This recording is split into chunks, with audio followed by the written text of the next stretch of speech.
Oh, hello there. Yes, well, strange things are afoot. Yeah, I saw moss growing on a south-facing wall yesterday. A sure sign of impending doom. Other signs of impending doom, of course, are when the newspapers, on a fairly regular basis, decide to tell you that the rich are all going to leave if things don't change or stay the same. Usually staying the same. Of course, they never do. So we had some ridiculous headlines and some ridiculous articles yesterday, which I'll briefly dip into. The Times ran with the story, which is rich ready to leave UK over budget tax threat. Record 9,500 millionaires may be lost this year. The number of wealthy Britons looking to move abroad has surged since Labour's election victory as fears grow over the scale of the chances of impending tax raid on high earners. One company offering relocation services to high net worth individuals experienced a 69% jump in inquiries. Yes, in June, if you read the article. Yes, and obviously everything's going to go to pot because without very, very rich people in the country, no work will be done. We all know this to be true. Of course, though, the problem with this is millionaires. Now, anybody that owns their own property in London will automatically be a paper millionaire, won't they? Quite a few people elsewhere as well. So it's a very low bar in terms of the uber wealthy. And yes, it might well be that certain people who own a lot of assets in the UK, if they're likely to be taxed at a very high rate and can move abroad, loads and loads of caveats, may well make inquiries about moving. But it ain't you and me, is it? And it sure as hell ain't average Joe, because I can't remember the last time that I had to, contact relocation services being a high net worth individual. And anyway, I've got nowhere to go, have I? Because, it was taken away from me during Brexit. The Times actually had the audacity to illustrate this particular thing with something that didn't illustrate it at all. So we had the story, the dreadful, very sad story of Raphael and Maya. We will not come back to the UK. We want to be in control of our wealth. They earned six-figure salaries in the city, but say they are far happier moving to Singapore away from an intruding government. Yes, you see, six-figure incomes, both of them. So even if this incoming government did magically actually tax them a bit more, they'd still be extremely wealthy. But no, what they've done, because they can, because they're EU nationals, that particular bugbear again, they've decided to flee to the non-democratic haven that is Singapore, because when you read the article, it's so that they can have a Filipino woman that will basically do everything for them, which I guess they felt was a little bit too expensive in London. Boo hiss. Anyway, people like that can move around. What do we call people like that? They can fly around the world and they can just take jobs anywhere because they're high. Oh, they're globalists. There you go. Odd, isn't it, that globalists are people that we should be looking up to so much. Yes, anyway, do read the article because it really isn't. They're not leaving the UK because of that. They're leaving because they like living in a one-party state where the working class basically don't have a say. You can look up Singapore for yourself. It's not a democracy. Yes, anyway, moving on, but on a similar theme in a lot of ways, okay?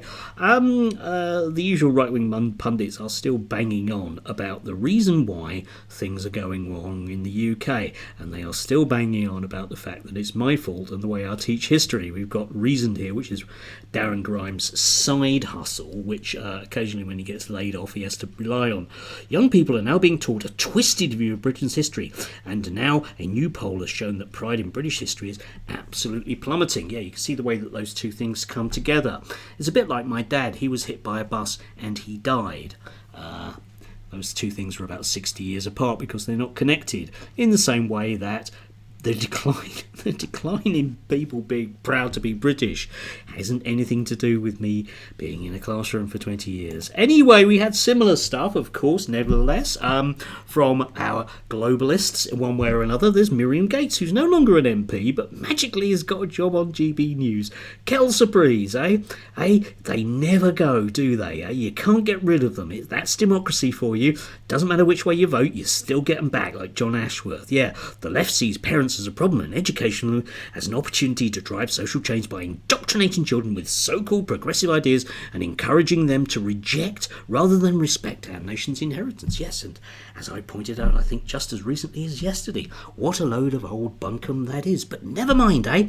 Never mind, eh? It must be that reason. It cannot be the economic policy that these people have foisted upon us for decades. Oh no, that wouldn't be that, would it? No, definitely not. And your friend, we had Rafe in Hadel Mancun again talking to Darren Grimes, and I do love this, right? They're seeking to politicise the classroom by refusing to teach British history in a fair and balanced way. Yes, Rafe Hadel Mancun shares his dismay at Labour's intention to scrap plans for nuanced teaching of the British Empire's history. Well, yeah, except of course that the teaching that's done is nuanced. Rafe, that's what the word means, mate, and maybe if you were less of an immigrant you'd understand that, eh? That's what the word nuanced means. It means it's subtle, okay? And we do subtly teach that. I will try to teach any subject as nuanced as the young people that I'm working with can basically handle with it. Some people can't operate on that kind of level when they're 14. Others, when they're about 15, 16, 17, can actually accept a nuanced view. And we need a nuanced view of history, don't we? Because oddly, people like Rafe argue that people like me just teach history as good people and bad people, except I don't. In the slightest. I will really go for a nuanced view.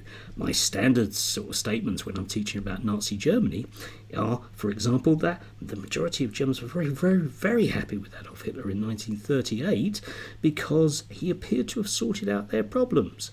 5 years later was a different story. It's nuanced. It's what I do, mate. Anyway, moving on to the broad thrust, we also had... yesterday we had the New Culture Forum who were banging on about exactly the same thing. There's the four of them in their new setup. I wonder who paid for that. Well, I did actually watch this yesterday because I was thinking, are they going to address the £250,000 they were allegedly given by a disabled charity? And no, of course they haven't, but they do have a shiny new studio. I wonder where the money came from. Anyway, of course, during the course of the discussion, link down below, you can watch it for yourself, they do blame me for all the problems that there are in the world. Yes, all those millionaires going abroad to Singapore where they can have maids. It's all my fault. Except, of course, how convenient for these people having foisted neoliberalism into my life and your life for 45 years, when it all goes wrong, to then say, nah, it's nothing to do with us, mate. And could it be the reason why people are losing faith in things like democracy in the UK is because of people like you that will simply lie through your teeth because it personally enriches you? Now, I may have my faults, but that's one thing I won't do. Anyway, do have a lovely end to the weekend. Sticky, isn't it? Sticky, yeah.